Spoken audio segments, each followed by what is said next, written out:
Gracias, lo agradezco, y seré breve en mi declaración inicial para que tengamos más tiempo para preguntas. He entregado una declaración por escrito, pero no la voy a usar. Solo voy a hablar con ustedes unos minutos y... Muy bien, aquí vamos. Bombardear es lo único que tienen ahora. Suspendido. Ya sabes cómo es, directo a la cárcel. Eso es un crimen de guerra. Esto supone una prohibición de pertenecer al comité durante un año. Venezuela. Cualquier persona que sea reincidente en la infracción será expulsada por 3 años. Entonces, no sé si el tipo entra en esa categoría. Eso parece. Espero que después de 3 años encuentre un empleo más productivo. Secretario Rubio, tenemos 2 audiencias por semana, ¿sabe? Usted parece tener un grupo de seguidores más numeroso que la mayoría de nuestros testigos que nos antecedieron. Pero de todos modos, Oh, habrá un par más, así que, yo solo soy. Gracias por detener el reloj, pero te lo agradezco. Entonces, y sé que hay muchos otros temas sobre los que me van a preguntar, así que podemos hablar de ellos, incluidos los que, la senadora Saén acaba de mencionar, pero permítanme hablar sobre Venezuela en particular. por favor. Creo que podemos hablar, si quieres. Estoy seguro de que sus preguntas serán sobre lo que ocurrió antes y durante la operación. Quiero enfocar mis comentarios esta mañana en lo que sucede ahora y hacia adelante, porque van a preguntar sobre retroceder. Y, permítanme decir esto. ¿Cuál era nuestro objetivo al entrar?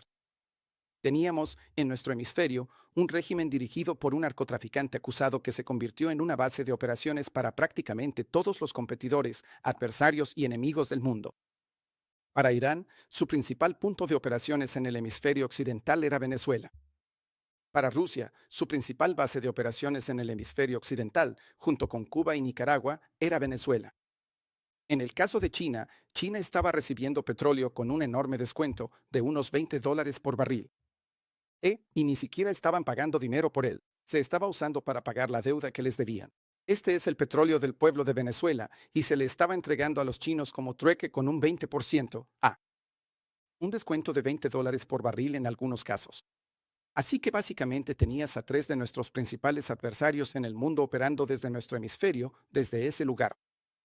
También era un lugar donde había un régimen de narcotráfico que cooperaba abiertamente con las FARC, el ELN y otras organizaciones de tráfico de drogas usando su territorio nacional. Era un enorme riesgo estratégico para Estados Unidos, no al otro lado del mundo, no en otro continente, sino en el hemisferio en el que todos vivimos. Y estaba teniendo impactos dramáticos en nosotros, pero también en Colombia, en la cuenca del Caribe y en muchos otros lugares. Era una situación insostenible y tenía que ser abordada. Y se abordó. Y ahora la pregunta es, ¿qué pasa de aquí en adelante? Como les he descrito en ocasiones anteriores y en conversaciones individuales, teníamos tres objetivos aquí. El final. Voy a explicarlo al revés porque, el estado final aquí es que queremos llegar a una fase de transición donde nos quedemos con una Venezuela amistosa, estable, próspera y democrática, en la que todos los sectores de la sociedad estén representados en elecciones libres y justas. Por cierto, puedes tener elecciones todo el día, pero si la oposición no tiene acceso a los medios, si los candidatos de la oposición son rutinariamente descartados y no pueden estar en la boleta porque el gobierno, esas no son elecciones libres y justas. Ese es el estado final que queremos, una Venezuela libre, justa, próspera y amistosa. No vamos a llegar ahí en 3 semanas. Eso va a tomar algo de tiempo. Así que el objetivo número uno era la estabilidad. Después de la salida de Maduro, la preocupación era, ¿qué pasa en Venezuela? ¿Habrá una guerra civil? ¿Las diferentes facciones empiezan a enfrentarse entre sí? ¿1 millón de personas cruzan la frontera hacia Colombia? Todo eso se ha evitado. Y una de las principales formas en que se ha evitado es la capacidad de establecer conversaciones directas, honestas respetuosas, pero muy directas y sinceras con las personas que hoy controlan los elementos de esa nación. Es decir, las fuerzas del orden, el aparato gubernamental, etc. Y una de las herramientas que tenemos a nuestra disposición es el hecho de que tenemos sanciones sobre el petróleo. Hay petróleo que está sancionado y que no puede salir de Venezuela debido a nuestra cuarentena. Así que lo que hicimos fue llegar a un acuerdo con ellos, y el acuerdo es el siguiente. Sobre el petróleo que está sancionado y en cuarentena, les permitiremos moverlo al mercado. Les permitiremos moverlo al mercado a precios de mercado, no al descuento que obtenía China.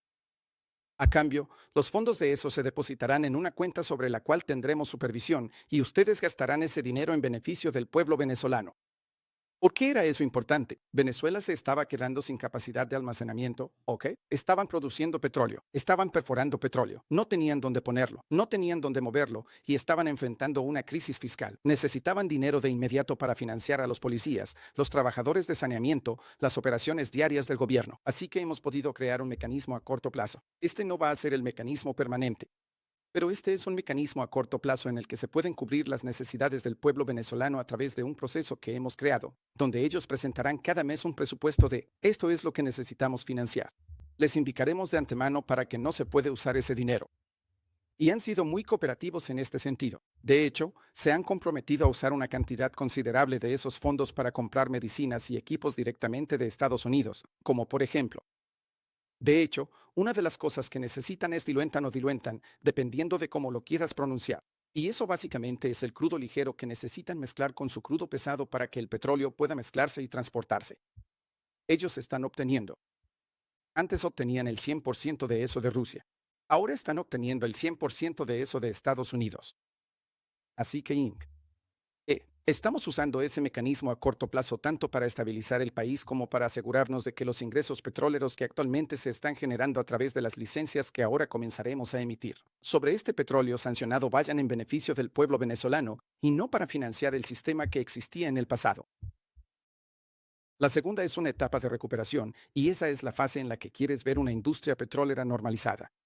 De nuevo, esto es, mira, tenemos suficiente petróleo. Hay petróleo de sobra en todo el mundo.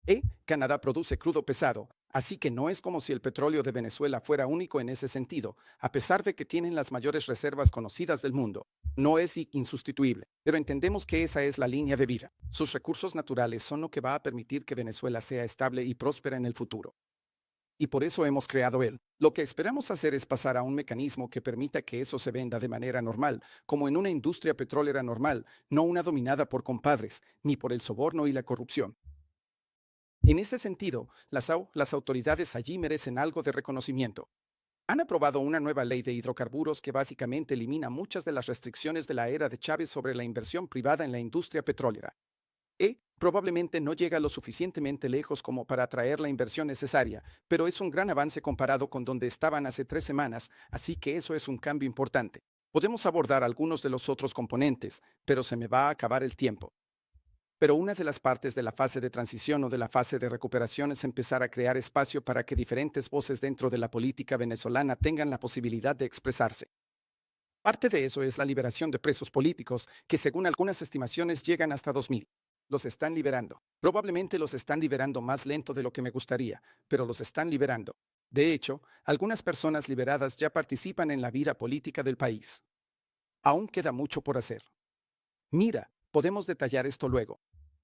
Basta con decir que no estoy aquí para asegurarles que esto va a ser fácil o sencillo. Lo que digo es que en 3 semanas y media, casi 4, hemos avanzado mucho más en este proyecto de lo que pensábamos, considerando la complejidad que tenía desde el principio. Y reconozco que no será fácil. O sea, miren, al final del día, estamos tratando con personas allá que han pasado la mayor parte de sus vidas viviendo en un paraíso de mafiosos. Así que no va a ser de un día para otro que esto se va a solucionar de la noche a la mañana, pero creo que estamos logrando un progreso bueno y decente. Es el mejor plan, y sin duda estamos mejor hoy en Venezuela de lo que estábamos hace 4 semanas. Y creo, espero y confío en que estaremos mejor en 3 meses, en 6 meses, en 9 meses de lo que estaríamos si Maduro siguiera ahí. Así que gracias.